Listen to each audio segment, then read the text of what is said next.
Luya po taon og kahimtang. Diya o. Dili lawa-lawaan. Ha? Lain ko ka, loy ako kayo karon. Luoy imong kahimtang karon. Stilan. So wala na gawas sa di, pwede ka mo gawas das imong kuan moskitero. Sige, no. Ikaw, ako. Kahimtang nila di mga higala mga kapaglaom. Langgam sa sulod siyang panimalay. Gipaak siguro ni og bitin. Ha? Gipaak ni bitin?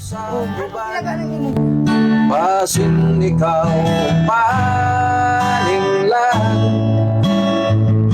Ayaw na paghina ko o tabangan to sa uban. Pasin niya ikaw paninglan.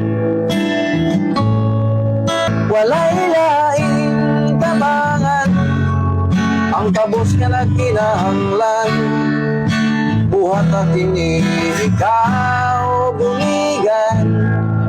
Higala kapag laob kung nakita nimo ning nga video, pwede ba ko ninyo ipalo ug i-share ang atong mga video kay basin pinaagi niini adunay mga tawo nga hikapon o gamiton sa Ginoo ug mo-extend og tabang sa mga tawo nga nagkinahanglan. Si Jesus nag-ingon diha sa Mateo 25 bersikulo 40, ang tinuod sa dihang gibuhat ninyo kini ngadto sa usa sa labing ubos nako nga mga igsuon, gibuhat usab ninyo kini kanako.